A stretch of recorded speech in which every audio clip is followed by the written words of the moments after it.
Shopping করতে চলে এসেছি ফুল ফ্যামিলি। তো শপিং করতে এসে দেখি এত উপচে পড়া ভিড়, ও মাই গড কি আর বলবো। তো যাই হোক, এত মানে এক্সপেন্সিভ সব কিছুর দাম, এত মানুষের টাকা কোথা থেকে আসে আমি জানি না ভাই। মানে প্রচুর প্রচুর প্রচুর হচ্ছে সেল হচ্ছে।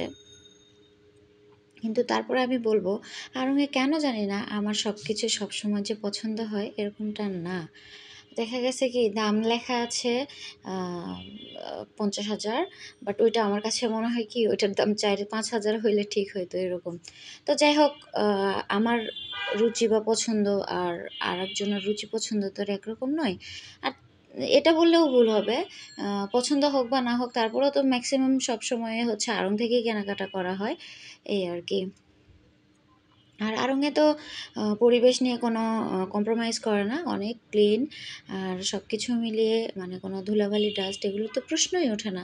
তো আরিয়ান সোনা এসে আবার এই যে ডিসপ্লে করা ছিল এটা কি জানি, ট্যাঙ্কার নাকি, এটা হচ্ছে নিয়ে নিছে। তো আসলে বাচ্চারা যেটা দেখবে সেটাই নিবে। তো এটা ভাই মাটির, আমি প্রথমে মনে করেছিলাম মাটির, তো পরে দেখলাম যে না এটা মাটির না, কাঠের।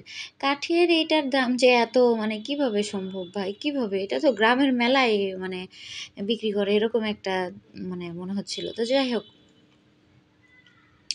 তো এই যে খোঁজাখুঁজি করে আরিয়ানের জন্য হচ্ছে, আরিয়ানের পাপা আবার পাঞ্জাবি পছন্দ করছে। পাঞ্জাবিটা কিন্তু অনেক সুন্দর ছিল, দামটাও সুন্দর ছিল, 2900 কত জানি টাকা, মনে নেই আমার। তো এখানে আবার হচ্ছে 100 টাকায় 7.5 টাকা করে ভ্যাট কাটে, মানে আপনি 1000 টাকায় আপনাকে 75 টাকা ভ্যাট দিতে হবে। তো সব মিলিয়ে অনেক কিছুই কেনাকাটা করেছি, সেই ব্লগটা অবশ্যই আপনাদেরকে দেখাবো। আর এই যে দেখেন আড়ংয়ের সেই ওয়ালমেটগুলা কিন্তু আগেও যেরকম ছিল এখনও তাই সেমগুলাই আছে, ওইগুলাই চলছে আর কি। তো ওই যে ওয়ালমেট বা শাড়ি অনেক কিছু দেখলে আমার কাছে মনে হয় কি যে নিজের হাতে করা নকশি কাঁথা। আসলে কিন্তু তাই, আড়ং কিন্তু বাংলাদেশকেই রিপ্রেজেন্ট করে।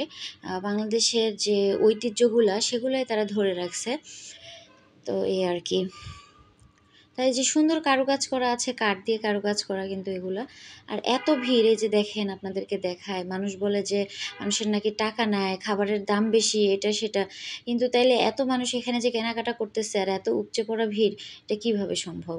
আর এদিকে তো এই যে আরিয়ান আর আরিয়ানের পাপাকে বললাম যে তোমরা কি কি কেনাকাটা করছো আমাদেরকে দেখাও। তো ওরা আবার দেখাই দিতেছিল। আর আরিয়ান যে গাড়িটা নিছে ওইটা কিন্তু সে ওর হাতেই ওই ব্যাগটা রেখে দিয়েছিল, আর বাকি সবগুলো আমার হাতেই ছিল, এই আর কি। তো ঠিক আছে, সবাই ভালো থাকেন, নেক্সট ব্লগে দেখাবো কি কি কিনলাম।